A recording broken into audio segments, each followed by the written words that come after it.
Welcome,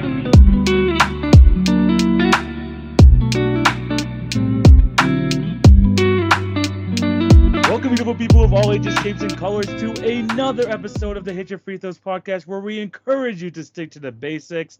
I'm one of your co-hosts, TV, aka TV on Basketball, alongside my co-host Jay, aka the Knockdown Jay. How's it going, my guy? It's going excellent, bro. We are finally past NBA opening day. Our teams are playing tonight as of this recording, bro. I'm feeling good. Feeling good. Yes. When we are recording this on the Wednesday, the first night of games just happened, and man, it was a damn good night of games as well. We're going to be talking about that in today's episode. And of course, man, this NBA season is back and underway. All the rest of the teams that we're playing tonight, we're going to have a 13-game slate on. So, NBA fans, we are being treated tonight, so be on the lookout for that. It's going to be an absolutely fantastic episode. Again, talking about last night's games, talking about a key injury, someone retiring, and of course, we're going to end off the episode with some with an NBA draft and a quiz to cap things all off. It's going to be an awesome episode. NBA basketball is back.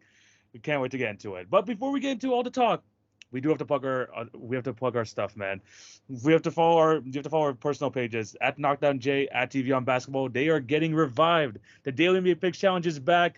And Jay, I know we were talking about it before the show. The routine jumper, man, is back. And also you're gonna have some other stuff, right? Yes, sir. It's gonna be a really interesting season, bro. I'm really hyped for the kind of content we've had. We've been hyping it up all summer long, and now the NBA season is underway. Now all of it is in front of us, bro. It's gonna be a lot of fun content to make. Yeah, so if you want to see all of our personal stuff that we have going on right now, make sure you follow our individual accounts. The links will be down below. And in terms of my page, if you're Raptor fans, we're gonna have a lot of Raptor content there, as well as the Daily Picks Challenge. So be on the lookout for that. But in terms of the Hit Your Free Throws pod, that's what you're all here for. Remember to follow us on TikTok and Instagram for the best daily NBA content. Don't forget to subscribe and leave a review if you're on any of the podcast networks, Spotify or Apple. And if you're watching on YouTube, remember to like, share, and subscribe, and hit the notification bell so you will not miss an episode. Jay, it's been a while since we got to talk about some actual NBA basketball. Are you ready to get into it? Yeah, man, I'm excited. I was locked in. I watched the highlights like 2 or 3 times over, just trying to like soak it all in. I've been through the trenches, bro. I'm ready to talk about these games. Yeah, 100%. We're gonna be getting right into these two matchups, and we got to start off with the first game of the night, the ring ceremony game between the Denver Nuggets and the Los Angeles Lakers. And man, the Nuggets just pick off where they left off and absolutely owning the Lakers. And this one, once again, 119-107. A lot of stuff to unpack from this game. Jokic is Jokic, man. 29, 11, and 13. Fantastic game. But there's a lot of stuff to talk about here. Jay, where do you want to start here? Man, I mean, I think the best way you phrased the opening for it was the Nuggets pick up right where they left off. And one of the biggest things that Michael Malone preached a lot of last season was hustle and activity. And that definitely showed in this situation. When you see this game, one of the notable plot points of this game was 17-4 in second chance points by the Denver Nuggets. That right there is one of those things that puts them in a really good spot, because when you're playing up tempo, coming off of obviously the crazy ring ceremony. Shout out to the new rings, dude. By the way, they look fire. But when you're coming off of the ring ceremony, it's very easy to be kind of lost in all the emotions. You come out a little bit flat-footed, and maybe you're not as aggressive as you'd like to be because you're still kind of pent up from all the emotion of finally, getting to put that ring on your finger, right? But no, that did not slow them down at all. They came out, they were physical, and they all 5 starters finished in double figures, and they had 3 guys finish with 20-plus points per game. With the yoke, man, like you mentioned beforehand, triple-double, 3 threes. They were firing on all cylinders. You like the physicality. You like the up-tempo play. And you got to love that they only further confirmed for us what I've been saying for the better part of the summer, which is they still are walking around with arguably the most talented and skilled starting 5 in the NBA when you factor in skill, talent, and continuity. They easily have the top starting 5, if not top 3 in terms of starting 5s across the NBA. And last night, I think they gave themselves a pretty good chance of proving that. Yeah, 100%, man. Before we talk about the Lakers down, I mean, like the best that's going on in the Lakers camp, we got to talk about how great the Nuggets were. like you mentioned, man, all these guys producing, especially the people in the starting lineup. Michael Porter Jr. 12 rebounds in this game as well. This guy was absolutely active on the glass, and just everyone just continuing from where they left off last year and just continue to play their part. When Jokic is on the floor, this team looks absolutely unstoppable. When you look at this game, when the Lakers were making their little runs and trying to make this game even close, was when Jokic is on the bench. Once Jokic is back in there, it's just like you just can't stop it. He is just the best way to. I heard it described was like when I was listening to a podcast this morning. No dunks over here. They said he's like a dripping faucet in the sense where no matter what, you just like he's just gonna keep on coming. And it's not like he's gonna be like, oh, he's gonna have like some like massive first quarter, massive second quarter. He's rack up stats quarter by quarter, and it doesn't feel like he has a 29, 13, and 11 game. But no matter when he's on the floor, he is effective, he is elite, and he just takes advantage of those pockets that he has in the game, and he absolutely dominates.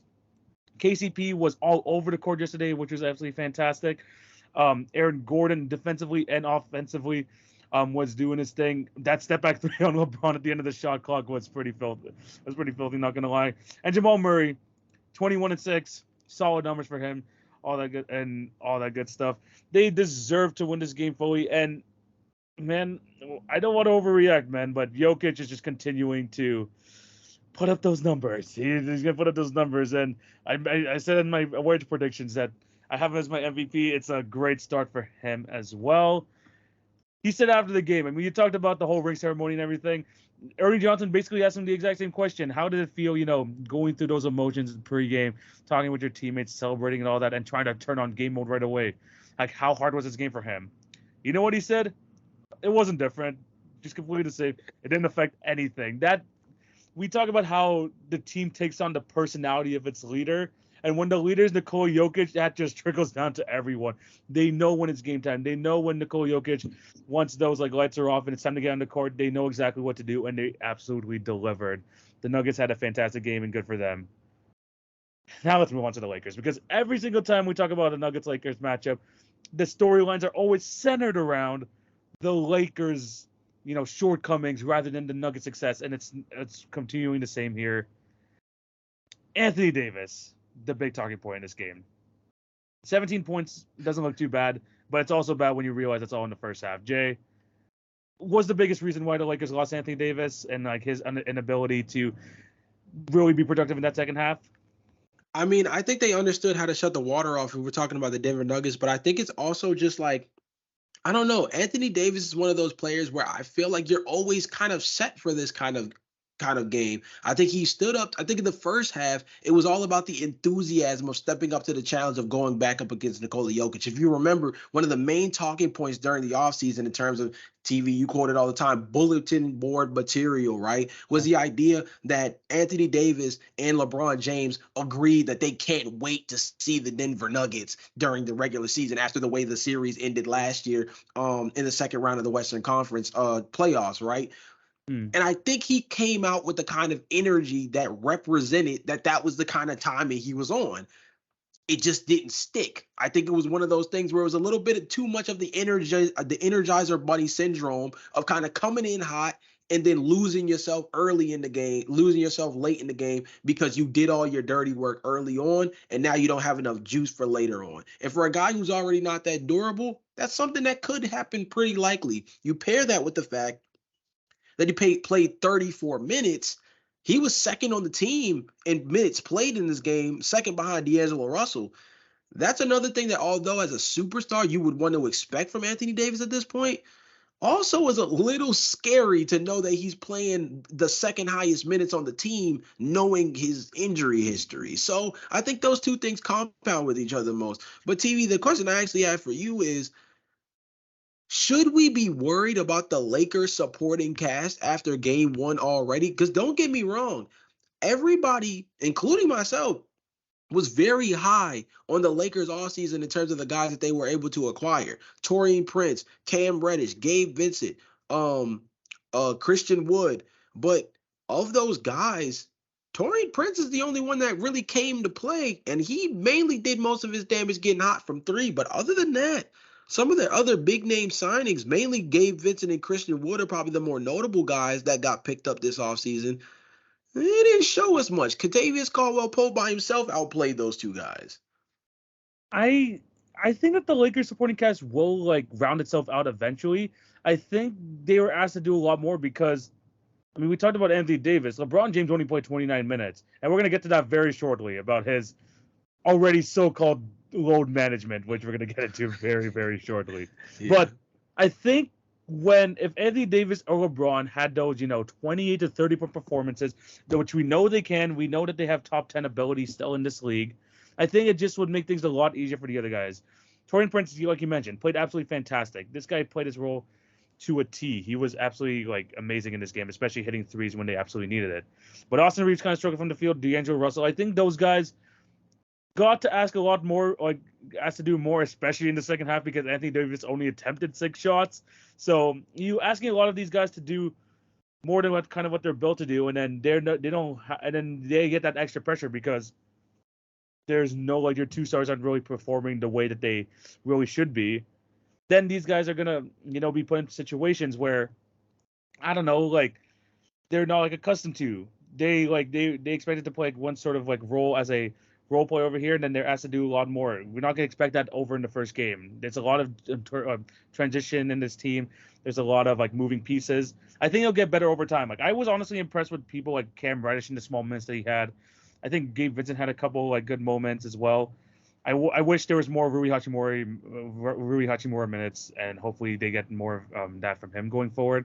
But I think that the production from the stars kind of trickled down to the rest of the team, and it just didn't really help them out as much.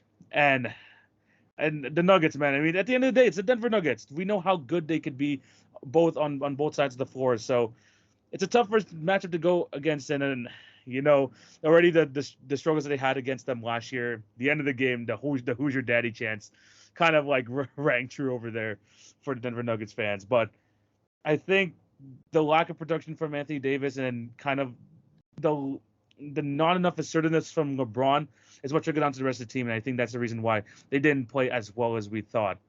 But we got to talk about this LeBron and load management thing because Darvin Ham said this morning that they're aiming for him to play 20 to 30 minutes per game, which is by far the least in his career. The only time he's played like even less than 34 minutes per game was the season after the bubble, where the Lakers had the shortest offseason in NBA history, and that season LeBron averaged 33.4 minutes per game.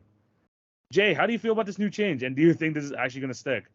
I mean, don't get me wrong. I feel like in the beginning of the season, it's probably good to have LeBron on the pitch count. I think everybody is still under the impression that this whole year 21 thing isn't going to matter because it's LeBron James. And until Father Time comes around and rears his ugly head in full capacity, we're going to just view him as the guy that still is averaging, 25, 8, and 8, right? But I think at the end of the day, there has to be some level of understanding that he is in year 21 and now he is focused, as he's kind of been for a good majority of his career, but especially in this season in particular, he is focused on trying to win a championship. If you listen to most podcasts that talk about the Los Angeles Lakers, they view this year as their last real opportunity as a championship contender with LeBron James as a member of the Los Angeles Lakers. And I tend to agree with that, but that also means that LeBron has to be available in order for that to be the case. This team is not a championship caliber squad with Anthony Davis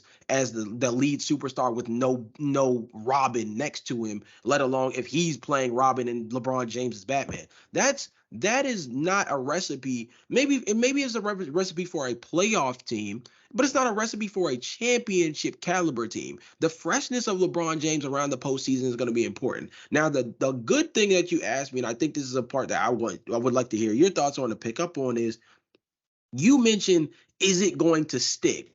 That's the funny part about all this. In the beginning of the season, it sounds all good and dandy. Put LeBron on a pitch count. We're going to try to progress through the beginning of the season the best we can. Just try to squeak out games with Braun playing at 60 to 70% speed, right? But once you start to get towards the back nine, things start getting a lot closer to the postseason. You're fighting for seeding, and things get more and more important with every single game, especially with how tough this Western Conference is. I don't think it's going to stick. I don't know how long they are willing to go before they feel confident enough to pull the trigger and let LeBron loose. But I don't think it's going to be as long as they hope. I see a world where this whole thing changes before the Christmas game. That's just Yeah. me. But I would like to hear your thoughts too. I mean, 100%. The biggest thing here is like if they're able to still rack up the wins while LeBron is still on this minutes restriction, then everything's all fine and dandy. If they're sitting comfortably in the third or fourth seed, even past the Christmas break, they're going to be like, we could be comfortable in this position. We're not near the play-in. We're comfortably like here in the 3-4 seed. We could finish the season with around 50 wins. Anthony Davis is being the number one guy, and then you go, the rest of the supporting cast is doing their thing. We can keep LeBron 20 to 30 minutes because this is not where we need LeBron at his best. We need him at his best in the playoffs. We need him to be fresh. So keeping him in this administration would be great if they're winning. The minute they start falling towards playing tournament status, the minute they start, we saw it last year what happened. They dropped all the way down to the 11th, 12th seed in the West. If that starts to happen again, imagine LeBron going back to 35 plus minutes because in order to win a championship, you have to make the playoffs first. So if there's any sort of threat to that, or even honestly, even if there's a threat to them even being in the play-in, because even though they were able to get out of that last year, do you really want to play like unnecessary extra games where it's a one-game series and anything can happen? You don't want to put yourself in that scenario. You want to be in that top 6 so you can have that extra rest and you'll also be able to not worry about, if things go wrong in a one game scenario. You want to have yourself secured. So I don't know if this is going to stick.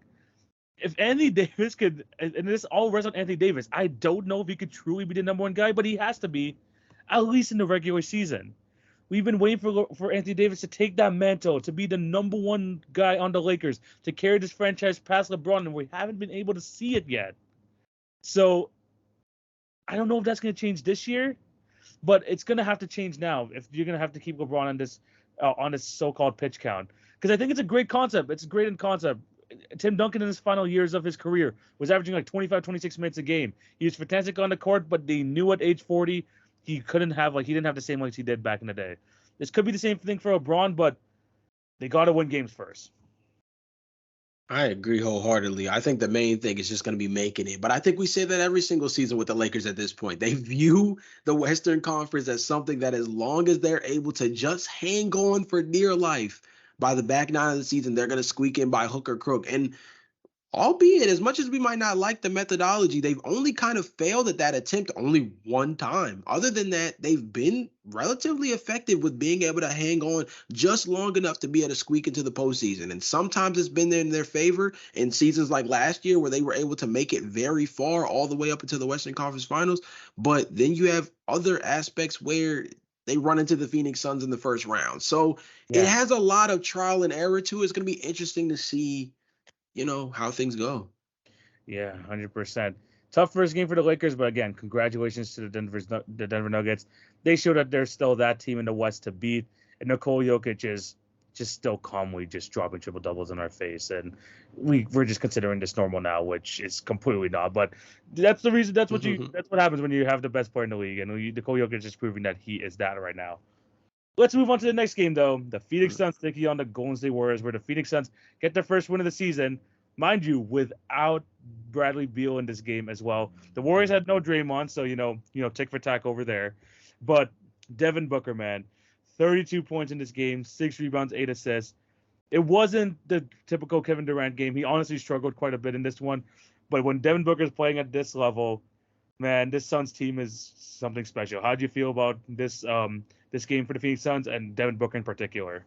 I mean, if you look across the board, man, the Phoenix Suns, granted, they were able to hold off the Golden State Warriors, who were having a pretty strong second half. They dropped 40 points in the second half, and you thought, oh, man, the Warriors are really making a game out of this, and things got interesting. But thankfully, or if you're a Phoenix fan at least, they were able to stave things off. The most interesting thing about this game is they dropped 108 with Kevin Durant shooting 7 for 22 and not having Bradley Beal. So what does that mean when Kevin Durant is actually shooting the crap out the ball and Bradley Beal is another tertiary option offensively? Like, this is a team that really has the capability to average 122, 125 points a game.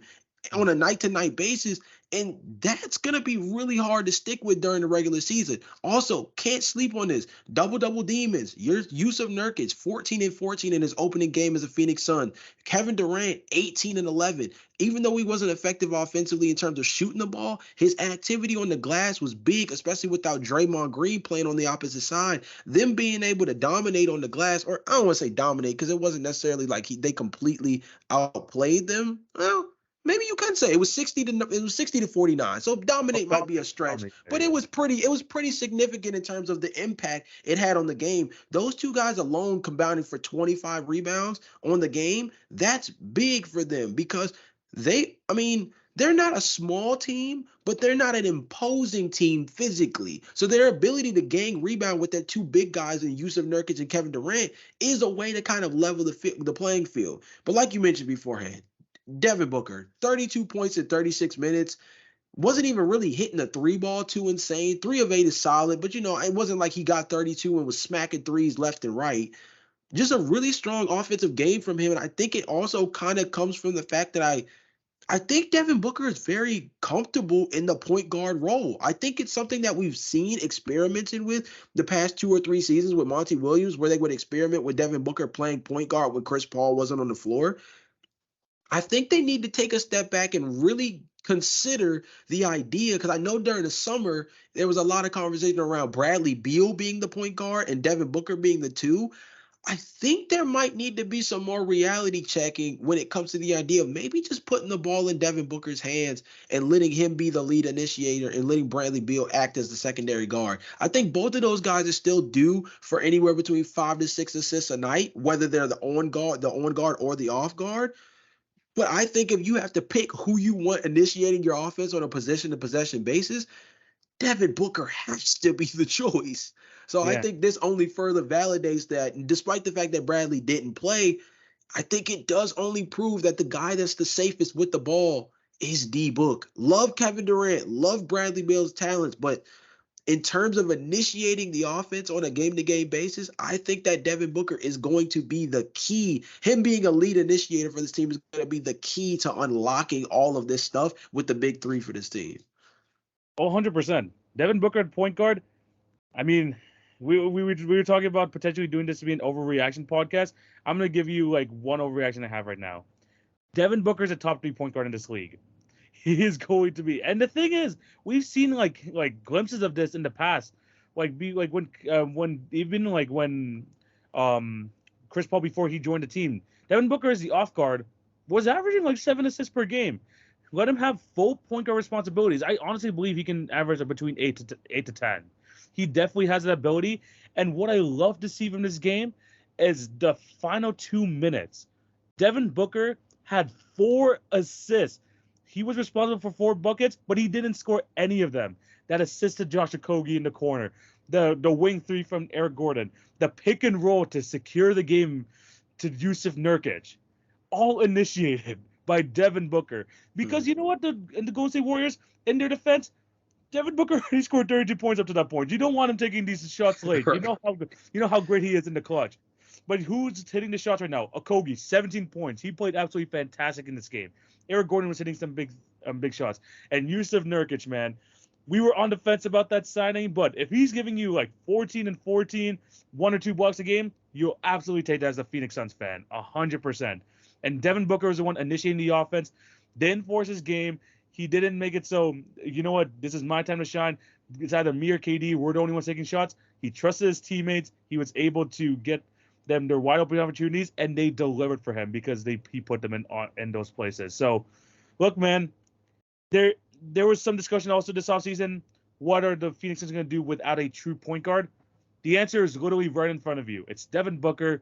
And if the other guys are producing it the way they are right now, especially with Kevin Durant struggling, this team could have a big season ahead of them.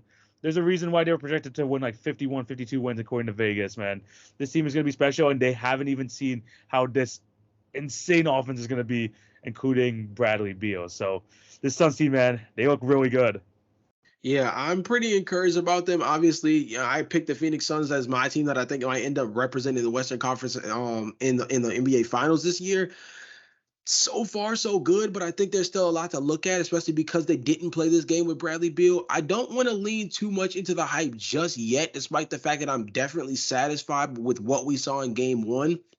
But if there's anything I can take away from this game more than anything, it's that on a regular basis throughout 82 games, this is going to be a team that you're going to have to outgun, because I think the likelihood of them getting 122 plus points per game on a night-to-night basis is pretty high. And there's only a few teams in the NBA that I think have a high-powered offense enough to be able to lock in and compete with that. So it's going to be interesting to see how many teams are able to slow them down, because I think that's their best chance of beating them on a game-to-game basis. Because if you're trying to play first at 122, I think you're going to lose every time. Oh man, just imagine, like, I think just those three combined, once Bradley Beal gets on the court, that's already like an instant 80 points per game.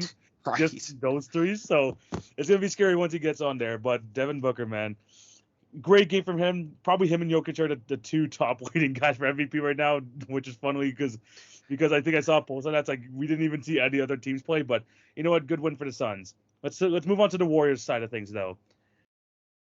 Honestly, I don't think the lineup with the backup between Chris Paul and Steph Curry were that bad, but they definitely did miss Draymond Green in this game. It was a struggle fest offensively for sure. But Jay, how do you feel about the Warriors coming out of this one?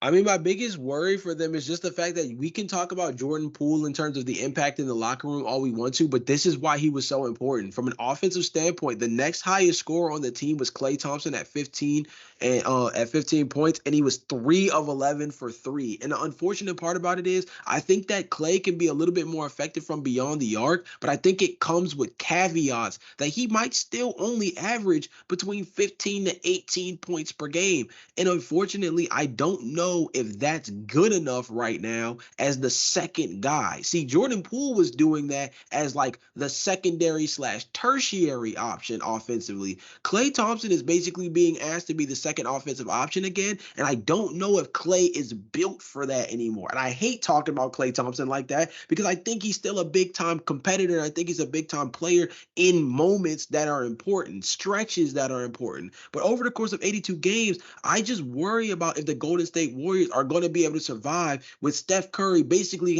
having to put up MVP caliber numbers just for them to be able to make it through games competitively, let alone actually winning on a night-to-night basis. This game was kept relatively close, and I think that is something worth factoring in. But they were missing Draymond, who probably would have been more effective defensively. But the Phoenix Suns were missing Bradley Beal, who would have tacked on a lot more for them offensively. Yeah. So that trade-off, in a sense, only really garners but so much respect at the end of the day. You look at it and you say, Steph Curry had 27 points. He did it relatively inefficiently. I think he can up the efficiency across the board. But you come out of this game wondering, like, who is the second guy that you can lean on to help them create instant offense if Steph Curry, A, isn't on the floor, or B, if Steph Curry isn't playing well? And right now, based off this game, there's nobody I can say I'm relatively confident in right now. And that's not good. Granted, still very early, but I think they're feeling the missing Jordan Poole thing already this early in the season. 100%. They did miss Draymond 100%, especially on the defensive end. Curry's going to do his thing. I do believe Curry's just going to continue to have another near MVP season. That's what we can expect from him.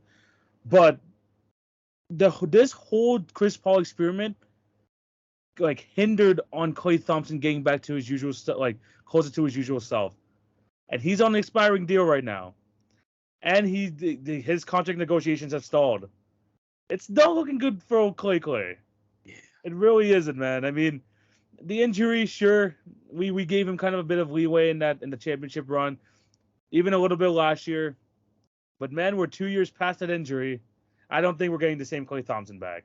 And he was going to be the one to kind of keep this thing whole together, seeing how great he could be offensively. But with the way he was moving out on the court there, even like moving off the ball and the way that he was like still getting shots off, but it just wasn't looking that it just wasn't efficient whatsoever, makes me really worry about this team offensively. Because like you mentioned, Steph could only do so much. And alongside that, you're missing you're missing like the shot creation of Jordan Poole, but like moving on from that era as well, the rebounding is going to be a massive issue. Rebounding is going to be massive because it's not like Kevin Durant's like a massive rebounder either. I mean, you're going to give up 14 rebounds to Nurkic. He's one of the best rebounders in the league. But still being able to like lose that hard on the glass, we talked about this before the season. The size is going to be a massive issue with this Golden State Warrior team. I think you were driving this point earlier on. So, and this is not like, because Looney's going to do his thing, but who else is going to do it? Their second leading rebounder was Klay Thompson. So, I don't know. This team is like worries me a little bit. I think that you could still get more from Wiggins offensively. I still think that Chris Paul can have better games. The bench unit scoring is going to be a little bit interesting as well, but I think that there's a way for the Warriors to bounce back. I'm just worried about, besides Steph Curry, who is going to be that next guy? Because it's no longer going to be Klay Thompson. So who is going to be the one to step up? Draymond Green coming back is going to help initiate it more, and I think that's just going to create a lot more flow in this offense, which they were missing in this one. But I don't know, man. Is Klay going to be even worth $30+ million after this year? Or is he like, maybe that's a different discussion for a different day, but I don't know like what this Warriors future looks like, and trying to sign Klay Thompson to a long-term deal, especially with what we've seen over the last 2 years, might be a big question mark. But before we move on to this next topic, what were your thoughts on Chris Paul's first game? It looked super weird, and also the Warriors fans chanting CP3 was also felt like a fever dream. Yeah, I mean, it definitely was pretty awkward seeing him in the Golden State Warriors uniform in real regulation minutes. But I mean, if you got to put a letter grade on it, I'd give him like a B minus, because you have to think about it within the capabilities of Chris Paul. He's not a 20-point per game scorer anymore. We understand that. But when you talk about the overall impact on the game, he was tied for what?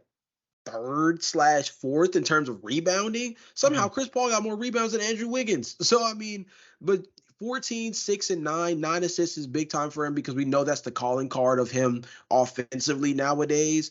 6 though from 3. That dude, as a guy in Chris Paul, who is a mid-range merchant coming from a Phoenix Suns team that was favorable to that kind of play style, and now coming over to a Golden State Warriors team that is predicated a lot more off of up-tempo spacing and shooting the 3 at a high clip, that the team going 10 for 43 from beyond the arc, not great. But here's the other thing. Here's something that I do think is pretty important about what Chris Paul does impact on the floor in a positive way. They won the turnover battle in this game 11-19. And in terms for that, they won the points off a turnover battle 22-9. Why is that notable? Because if you know anything about the Golden State Warriors, they are a hot doggy team that tends to be one of the league leaders in turnovers per game. Yes. On a season-to-season basis. No disrespect to Curry, no disrespect to Draymond Green, no disrespect to Steve Kerr as the head coach. But one thing that has always plagued the Golden State Warriors, this dates all the way back to the 2016 run. So anybody who's been watching basketball that long knows this much about the Golden State Warriors. They are a high turnover team. So them only having 11 turnovers in this game and capitalizing off of nearly 20 forced turnovers by the Phoenix Suns, that is huge for them, because if they're able to rake in those possessions, those are more opportunities for them to be able to get baskets and be effective on the offensive end. And let's be real, if they don't have a bunch of go-to guys they can lean on outside of Steph Curry to create self-create offense, their ability to take care of the ball becomes that much more important, because every single possession is going to matter that much more, knowing that Curry's offensive load is as high as it's looking like it is right now. So I'm going to give Chris Paul like a B minus on a grading scale, because I don't think you expect more from him from a scoring standpoint. So you can only set the bar but so high. But that 3 ball is going to be a big question mark, especially when you talk about the team he's playing on. Yeah, 100%. I would put it around the same range too. I think there was like a lot of positives to see from that Steph Curry CP3 backcourt, and the way that he was able to set up different players. Like I see that assist to Looney, to Jonathan Kuminga as well. Like I think there's a lot of positives that Chris Paul can bring to the roster, but the shooting is going to be a big question mark for him. ever since that injury in that one Suns playoff run, he feels like he's kind of losing that 3-point stroke. But if he can like find like some sort of consistency there, even like a 35-36%, that's massive for the Warriors. And if he's able to just lead, the fast break, try to get these guys running fast, because besides Steph, the half court offense is kind of tough anyway. If he's able to do that, then there's a lot of positive things you can see from a Chris Paul year here as well. For people saying that this is going to be kind of the Shaq on the Celtics season for Chris Paul, I think he's going to be a bit more effective than that. But at the end of the day, I think that there's still going to be a learning curve here, and I think it's going to take some time to get used to. And Draymond Green coming back hopefully pretty soon is going to help that out for sure. But yeah, those are the first two games. Very entertaining games, pretty close games for both of them as well. Let us know what you guys think of these four teams down below. Moving on to some news, though. Big loss for the Grizzlies once again. Not only have they had to lose John Morant for 25 games, they lost Dylan Brooks to free agency. But the Steven Adams foot issue is not getting any better, and he just got surgery, got put on it, and he's going to be out for the entire season. Steven Adams, man. Jay, throwing it over to you. We talked about how important Steven Adams' effort is to the to the Memphis Grizzlies. This is going to be a massive loss for them, 100%. I mean, no doubt. It's going to be a massive loss because of the impact that he has on guys like Jaren Jackson Jr. Him being a background guy for them in the paint gives Jaren so much more real estate to act aggressive, whether it be on the perimeter or around the basket as a shot blocker. Like, Steven Adams just empowers so much. And you pair that with the fact that Steven Adams is their best rebounder by far. Like, Jaren Jackson Jr., despite being a very big guy at 6'10", is not a great rebounder for his position, which is kind of odd overall because he's around the rim so often, but he doesn't rebound the ball well for some weird reason. And that's where Steven Adams kind of tends to help out in that department. And so him not being around anymore, it really, at least for this season, is going to really impact them both in terms of offensive rebounding, which they were one of the best teams in the league at last year, mainly due to the fact that Steven Adams was so good on that side of the ball, but also defensive rebounding, because defensive rebounding is just as important sometimes in terms of being able to end possessions for teams just as much as being able to create more possessions for your own team. So Steven Adams is not one of those names that sticks out as a sexy pick when you're thinking about guys at the center position that you would want on your team. You go down the list of all the great centers that are in the NBA right now, obviously, or just great big men across the board. And it takes a while before you get down to a Steven Adams. But when you contextualize what his impact on this team is, this is going to be a big blow. Mind you, they're already kind of light in the front court. Jaren Jackson Jr. is there, and they have Xavier Tillman, but now they miss him, and I believe they're missing somebody else in the front court. That's like, I think for the entire season as well. It's gonna be Brandon Clark is gonna miss like half. I think Brandon Clark. Yeah, Brandon Clark's the other one that's gonna miss a good portion of the season as well. So when you talk about their front court rotation, half that group is already out the mix, at least for half the year, if not the entire season. So it's not the best way to come into the year. Yeah, I mean, the Grizzlies, like, one of the biggest things these last couple of years was how much depth they had. So even when they were losing guys like Jaren Jackson Jr. for a game or two, or John Morant to his nagging injuries, they were still like a really good team, even with those injuries. Happening because of how good their depth was. But every single year since that year that Ja was missing some games, their depth is becoming less and less and less. We've seen people walk out leave, such as DeAnthony Melton, Tyus Jones, Kyle Anderson these last couple of years, Dylan Brooks now. Now you losing a lot of those key role players, and damn good role players at that. And you're coming into the season without Ja, without Steven Adams, without Brandon Clark, who are, two starters and like another big part of your rotation. It's going to be massive. It's going to be absolutely massive. And I want to share this out with you as well, because I think this is like kind of encapsulates how much impact Steven Adams has on this team. Last year, when he was on the court, before he was injured, they were 31-15, number 1 in defensive rating, and they were in top 2 in rebound percentage. So the Grizzlies were just kings of the glass. After that injury, 20-16, number 9 defensive rating, Number 25 in rebound percentage. That is a drop off and a half Right. for a team like the Memphis Grizzlies. And we already know that Jaren Jackson Jr. is not going to be averaging 10 rebounds per game. They're going to have to rely on, like, they're going to need some help from people like Santi Aldama, for goodness sake, to help out on the glass, because he's one of the few people who are still part of that front court rotation as well.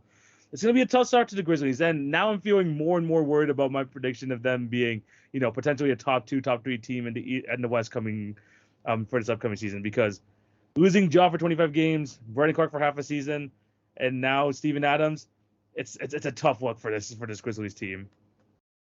Yeah, you go from once upon a time, Grizzlies had John Morant saying that they were fine in the West, and now, boy, has the Western Conference caught up since then. Like, geez, it is going to be interesting to see how things go.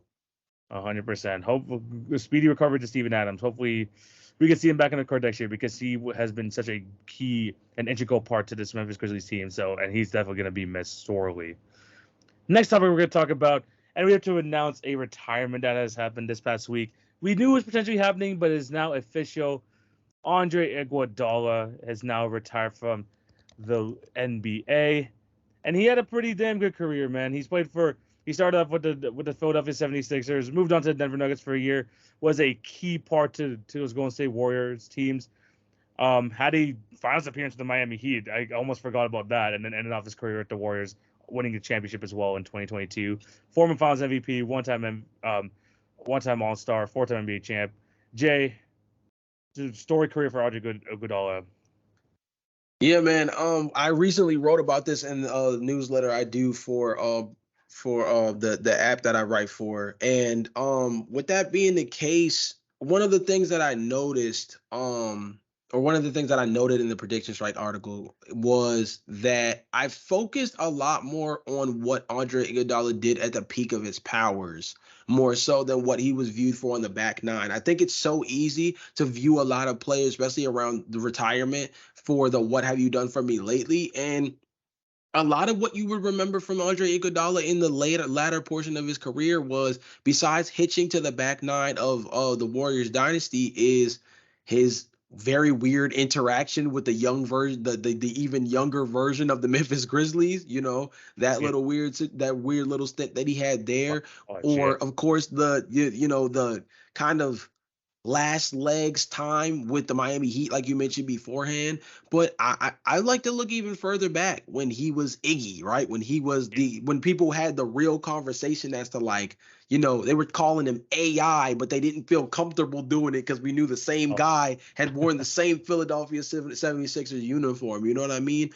But once upon a time, Andre Iguodala was a 4-time All-Star that was one of the biggest high flyers in the NBA while still having notable versatility on the wing. He was one of those guys that I felt like we were talking about Andre Iguodala in ways that we were talking about like early Paul George when he arrived, Yeah. right? In a similar sense, maybe not silky smooth game, but when you talk about being a high flyer, talk about being athletic around the rim, and you mainly focus on his versatility as an overall player, those are the things that stick out to me more than anything. But what I think is so important about guys like Andre Iguodala is that although he might not have reached the pinnacle of guys like a Carmelo Anthony or a CP3 or anyone that's kind of like in that echelon of like the Hall of Fame status, he gave us one of the better representations of transitioning from being an all-star caliber player to a glue guy with a long-lasting career into a guy who could become somewhat of a staple within a franchise based off strictly his personality and his impact on the guys around him. And that's important because I think the gracefulness of your ability to progress through your career tells just as much about the story of your career than what you do on the floor. And Andre Iguodala's ability to go from being an all-star to being a finals MVP as a big-time cog on one of the greatest teams in NBA history, to then transitioning into almost kind of like a leader, more of a role model-esque player in the latter portion of his career, I think it's huge, because that's what I think is typically so. That's what I think the real transition of all-star dumb should be. I think the guys who try to hang on to the I'm an all-star tag until the wheels fall off are the guys who end up losing their career 1 or 2 years too soon. And Andre Iguodala was perfect proof of what you can do if you just find your niche in the league, even beyond you being past the peak of your powers. Well, 100%. And I used the perfect word in order to like discuss his career. It's just a flawless transition into just different roles within the organization, and not just transitioning into those roles, having basically just as much of an impact as he was as the main guy, even with his time with the Philadelphia 76ers. Because we've seen like so many forms of Iguodala. We've seen him be like that 20-point per game scorer with the as an athletic freak with the 76ers being that one-time All-Star.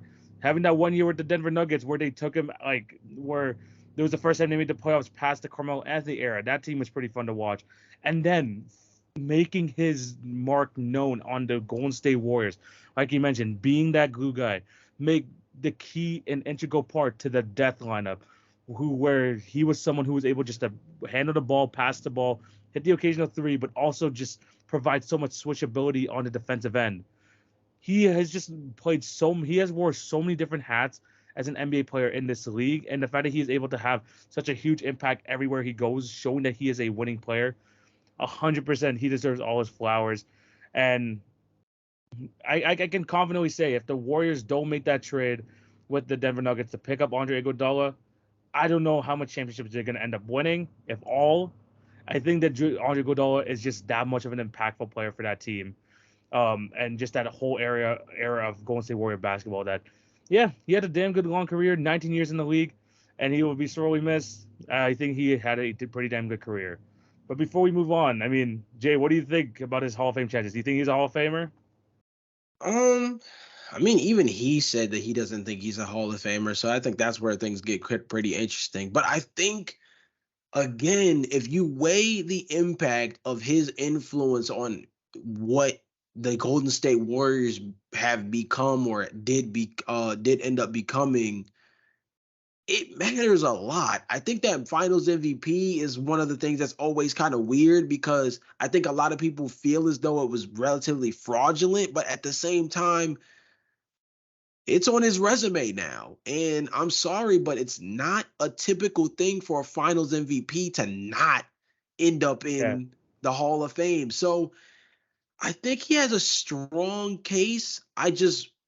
If he makes the Hall of Fame, it's gonna take a couple of runs at it before I think he really gets solidified as like a strong name in the running, especially because I still think it'll be interesting to go down the list of people that are eligible um around the time that he would become eligible, that's true. because that's where I think things could get really interesting. So we have a couple more Hall of Fame classes before I think he becomes eligible. I think it's like 3 to 5 years, something like that. I think um it's like 3 or 4, something like that. Yeah. yeah, so it'll be interesting to see when around the time that he becomes eligible, what guys are still on the list to choose from.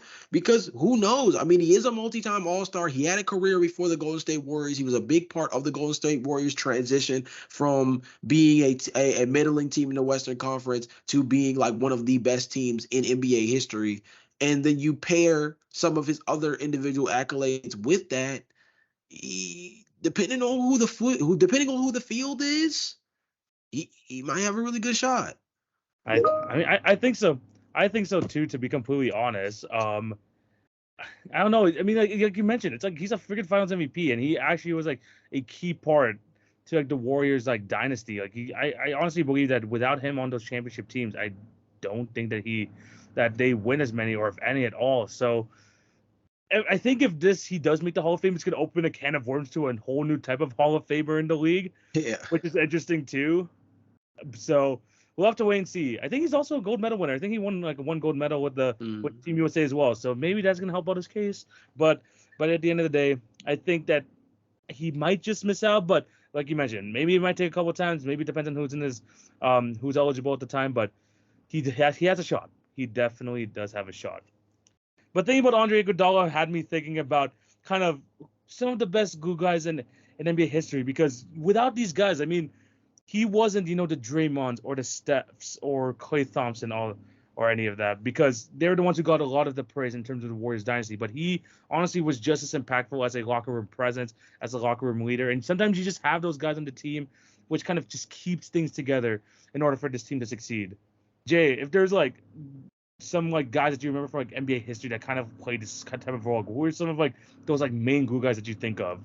Yeah, I mean, so some of the easy ones obviously are one of his own teammates, Draymond Green, Dennis Rodman, guys of that ilk. But I mean, I'm gonna name some like weird slash like random ones that I kind of came up with where I think about what their skill set was and how they fit across the league in terms of being plucked from one team and placed on another. Because at the end of the day, that's what being a glue guy is. Your ability to go from team to team and be impactful regardless of what the system is, right? So like a guy that I think is random, but I think is a perfect example of this is Nicholas Batum. Nicholas Batum is a guy who I think has been able to step into the league, and despite the fact that he is not necessarily viewed as an all-star caliber player, not at any portion of his career, he has always been extremely impactful in one way or another. As part of those Portland Trailblazers teams, he was super important as the lead on-ball defender next to Damian Lillard and Wesley Matthews once upon a time, right? That was the OG teams of Wesley Matthews, Damian Lillard, LaMarcus Aldridge was still on the team, and that was a Portland Trailblazers team that was pretty feisty in the Western Conference on a regular basis. Obviously, he transitioned over to Charlotte, and of course, they weren't really that good, but hey, he was chasing the bag, so you can't be too mad at him with that one. And even his time with the LA Clippers, although he hasn't been some kind of predominant scorer or anything like that, this is a guy that you've been able to ask through the entirety of his career to be able to guard anywhere between 2 through 5. Like he's been able to guard multiple positions, and this has been for the entirety of his career. Mind you, he's been around for year 16, year 17 for him in the NBA. And Yeah. he's had this responsibility for quite a long time. You transition from these role to role within the team, whether you're the third option further down the depth chart offensively, but your defense is always translatable. Pair that with the fact that he's like a 37% career three-point shooter on like somewhere around like 4 to 5 attempts per game. So his game also transitioned well from when he came into the league at 08 all the way to now to being a guy who adopted the 3-and-D role and really embraced it in a way that although he's not, he's not praised as much as some of the other notable all-star caliber wings that are able to guard on one side and give you 25 points a night. He's not that guy, but he does a lot of dirty work that opens things up for like some of the best guys in the backcourt to be so effective offensively, a la Damian Lillard, for example. So that's kind of a weird one. I think another guy that like you got mixed opinions on him depending on how you view him, but like I think like Eric Gordon is another really good guy that I feel like has just always understood his role as a microwave scorer who also plays physical and is kind of like underrated defensively at the guard position and has done it in a multitude of different ways with a multitude of different kinds of teams. Um, Even Chandler Parsons, right? I mean, don't get me wrong, he was a bag chaser. So, I Yeah. mean, CP was one of those guys who I think spent a lot of his career robbing the NBA in terms of getting some checks.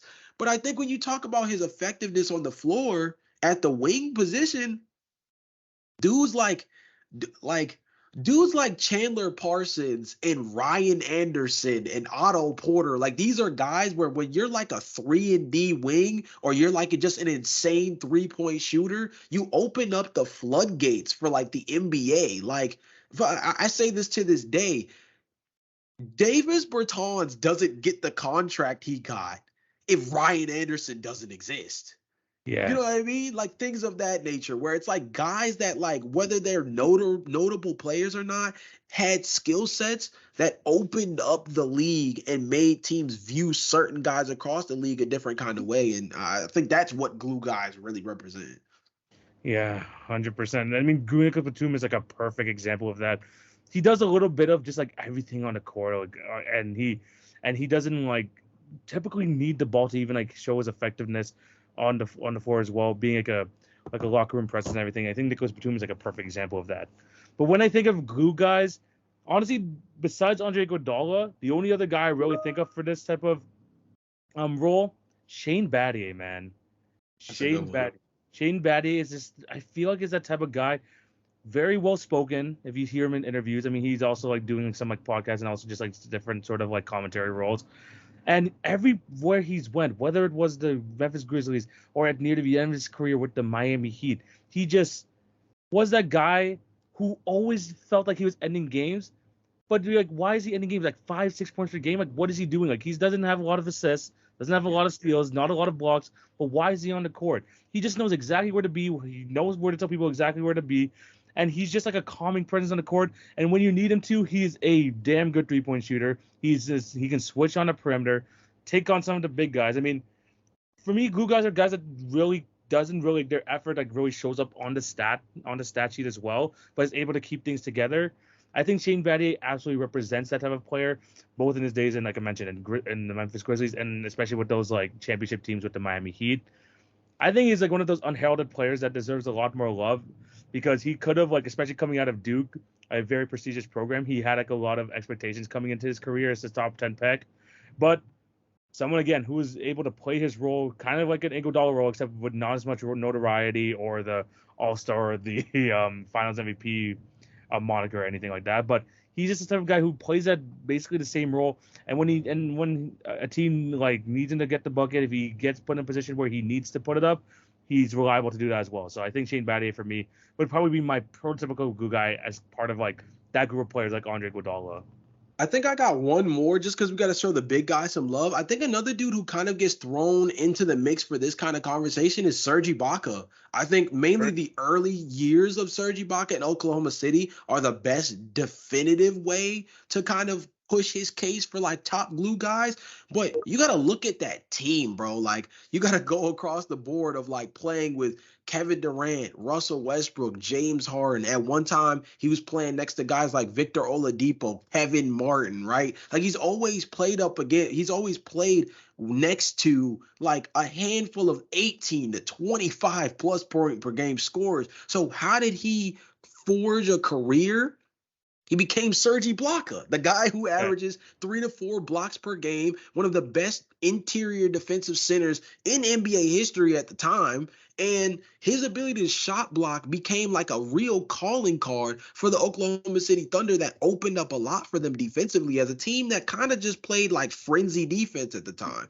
And then to transition that into, like, granted, maybe he transitioned a little too aggressively in terms of moving away from the basket, but he soon understood that the way he was going to carve himself a real role out in the league as things started to transition was he was going to have to start hitting threes. So Serge Ibaka soon went from being a guy who just sat in the paint, blocked shots, and caught lobs, and soon transitioned into a guy that could step out beyond the 3-point line and hit 2, maybe 3 threes a game on a relatively consistent basis. And it helped buy him a little bit more time in the league. Those are things that some big men, when you're stuck in the paint and your main thing is run and jump offense and run and jump defense, you kind of get stuck in the mud of that. But he found a way to kind of extend his career a little bit more by giving himself a different skill set to tack on to what he was already good at. So Serge Ibaka, granted, again, I think more of the OKC days, but I think when you talk about that transition from being a shot blocker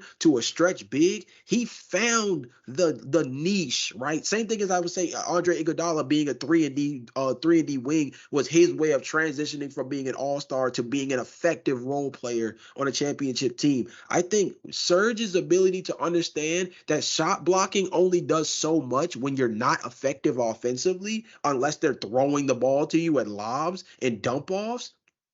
He needed something else to be able to give him himself a real chance to stay around in the league. And he adopted the 3 ball, and it really, granted, I don't think he's in the league right now. I think he's actually playing overseas at this point, but he bought some real time by adapting. And I think adaptation is a big part of the NBA, especially with the last 5 to 7 years with the way things are transitioning. 100%. Serge Ibaka could definitely be looked at those guys as well. If there's any other of those glue guys that you guys are thinking of, let us know down below. There's some good ones. I know, like I was thinking of some other ones as well. I think like I don't know. Honestly, Tristan Thompson could be something for those like early Cavs years as well. Mm-hmm. Mike Miller can be in that same category as for the Miami Heat team. So there's a lot of guys. Let us know who are some of your favorite glue guys down below. Jay, we've reached the end of this sort of podcast, but of course we can't let you guys leave without doing the draft and the quiz. Starting off with the draft, we have a special one today because this week is the official start of one of me and Jay's, yearly traditions where we start to do to keep track of the Raptors versus Bulls series. And for the daily NBA Picks Challenge, we always make those double points for that type of game. So as you can tell, we're repping our gear for today. We are definitely repping our gear. So we're trying to make a draft that's kind of based around that. So bear with me here. It's going to take a lot of explaining, but this is the type of draft we're doing. Our pool of players, all-time Bulls, all-time Raptors. Me and Jay are allowed to choose one player pre-2000, two players between 2000 and 2009, and two players post-2010 using the pool of all Raptors and Bulls players. You're not getting their prime version, but if they're prime versions with the Bulls or the Raptors, you get that version of them in particular. Jay, you must be familiar with the list of players that we have on this. Yes, sir. If there is anything up my wheelhouse, it is drafting Bulls. So this right here, I'm gonna have one nice team. I promise you that much. Hey man, you also get the Raptors too. Show the Raptors some love. There's a chance True. Raptor love. So we're gonna. I mean, we made this this way just because the Bulls have had such a storied career. They've been in the NBA for so long, and the Raptors are still like not even reached 30 years old. So there's like a lot less pool of players to choose from. That's why we did it this way, and that's how we're gonna do this draft. You know how the draft goes. Jay gets the first pick, I get the next two, and then we're gonna keep it serpentine style that way. So Jay, going with you over with the first pick. Who you got? I have a feeling who it's gonna be. Come on, man. Gotta protect the house, man. We're gonna go with 1998 Jordan. Yeah, that was the obvious first pick. Yeah. You only get one 90s player, you have to make it count. So going with Jordan was definitely the right move there. But that means I don't have to take my 90s guy right away. I could probably hold that off to the last pick now because he already got that sorted. Next up, I have back-to-back picks, Jay, and I'm gonna do it this way. I'm gonna take one pick from the 2010s, one pick from the 2000s. Okay. For my 2010s pick, give me 2019 Kawhi Leonard as an easy choice there for the Toronto Raptors. Hey, look, man, in terms of just one season wonders, Kawhi Leonard is the best player we got over there. And then, Jay, I hate to do this to you, my guy, because as one of my picks from the 2000s, I know what's about to happen. I gotta go with D Rose. Oh, that's brutal. Look, man, 2009, 2010, Derrick Rose was that guy. He was that guy, man. It's not quite the MVP D Rose, but at the same time, he is still one of the top point guards in the league at the time. So give me Derrick Rose as one of my 2000s picks. Man, I saw it's like it's coming, but it still hurts nonetheless. Oh man, I don't know. I feel like I'm gonna get hurt in this next one. So let's see what you got. Well, I gotta block you off somehow, and it's only right that I take the guy who is the peace treaty of the podcast. It's only right. It's only right that I take the guy that's the peace treaty of the podcast. So I want the 2021-2022 version of DeMar DeRozan. I knew that was coming. Easily the best season of his career. The clutch player of the year before the clutch player of the year got a trophy.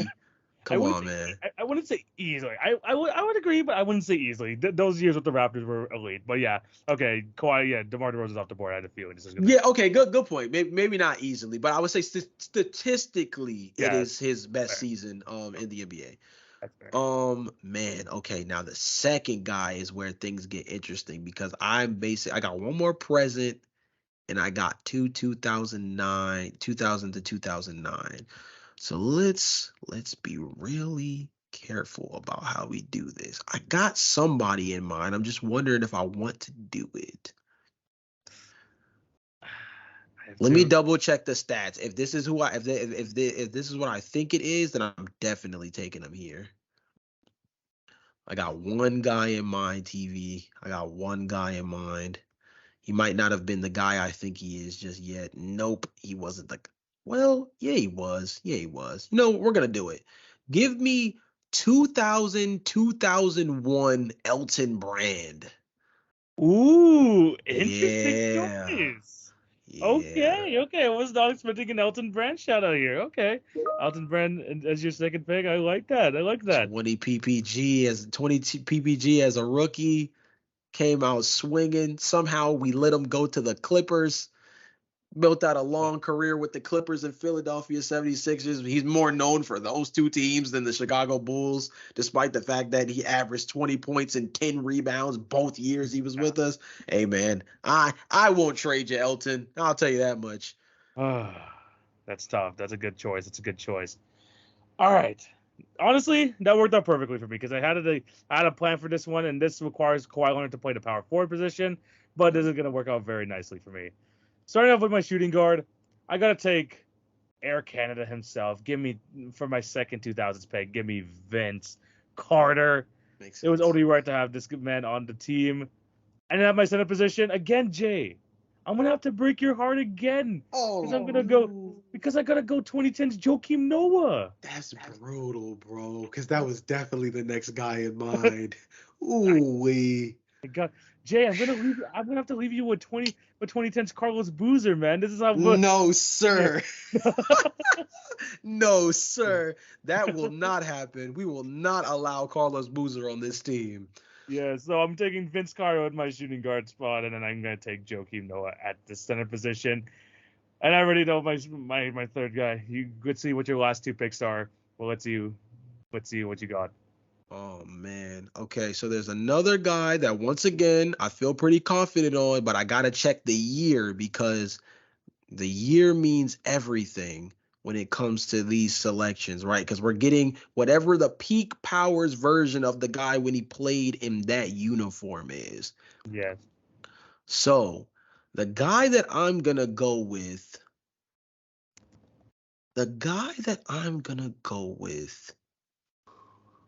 holy cow. Yeah, I think I got to do this. I'm going to go with the 2011 version of the guy that Kobe Bryant wanted to play with so bad. Give me 2011 Luol Deng. Okay, you know what? I have a feeling that he might get chosen here. I like that pick. And then, man, you took Joakim, and that hurts my soul. That hurts my soul. Look, man, it was to be fair, for me. It was between him and a Raptor, but I gotta go with Defensive Player of the Year in this for this one, especially because he won. You definitely do. All right, let me see. I'm going to get deep in my bag. There's two guys I'm thinking of right now. And the main thing is you have a center. So I have to ask myself the question, is Elton Brand playing the 5 and we're just going to be small? Or am I going to try to compete with what you've got going on right now? That's the question I got to ask myself. Yes. Oh, man. Okay, so the guy that I was thinking of, his best years are definitely not with the Bulls. That is for certain. It's like right after he leaves the Bulls, he gets his life together. You know, he did play with one of the best point guards in NBA history at that point. So, I mean, I guess it makes sense.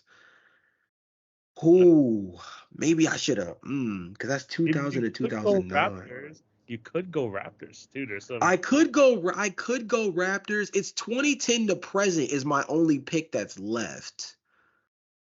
So, trying to think of Raptors bigs though that can compete. You know what? I know who I got. We're a little smaller than I would like, but it's only right though. It's only right. Now let me make sure I get the year. Let me get the year. Because somehow, if this guy goes undrafted, it's not going to make sense. I have a few. Okay, TV. I have a couple guys. I have it. The guy that we're going to go with, and he played center at this time. That is perfect. Oh, my gosh. Give me. Oh man, I'm in my bag with this one. Oh, it's 2010 to present though. Jeez. Yeah, it's a tough one. Let's see. Oh wait, I think Oh I know. my gosh, because he didn't play. No, because he didn't play with the Raptors in 2010. Yes, he did. He played for 2010, 2011. I know exactly who you're talking about. If you go Are we with talking that, about Bosch? Because yeah. Bosch played with Miami in 2010, 2011. So I guess that does Did he? count. No, he played. It's where he played with the Raptors 2010, 2011. He left for like the 20 for the other. It says his last year in Toronto was oh 09 to 2010, and then his first year in Miami was Ooh, 2010 to 2011. oh, Yeah, so he just he's barely he misses the just cut. misses out. Ooh, that was the guy, bro. That was the one. Yeah, that he just misses out. That's tough. That was the one right there. Oh man. Okay. Oh my gosh. Wait, can we cheat code this?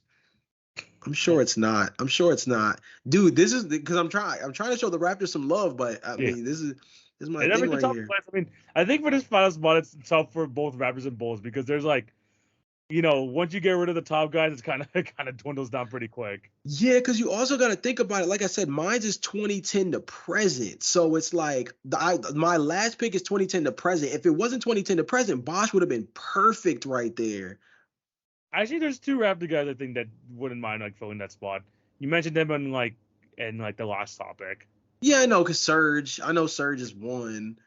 I tried to cheat code the whole thing, and I was like, let me take Hakeem, but he averaged 7 points per game. So we're not so we're not Ah, doing that. Hakeem. That's We're funny. not doing that one. Oh my gosh. You know what? I'm gonna stop stalling because we'll be here all dang day if I do. Yeah. So you have yeah, you took Joakim. I have to do 2010 to present. I'm just going to go with Hey, oh I mean, there's also our championship center as well. If you want to take you take our championship center. you know what? Let me check some real quick. I got one more. I got one more guy that might be a good bail. Yeah, I let's do this. We're gonna do 2014, 2015 Pau Gasol. Okay. You know what? That's a solid one for the Bulls. That's a I solid think one. that's like his second to last chance as an all-star, I think. Was like I think that was like the second to last chance that he was an all-star. Let's You know do what? that. I respect that. I'm I was potentially suggesting to go Embiid stopper Marcus Gasol from like 2020.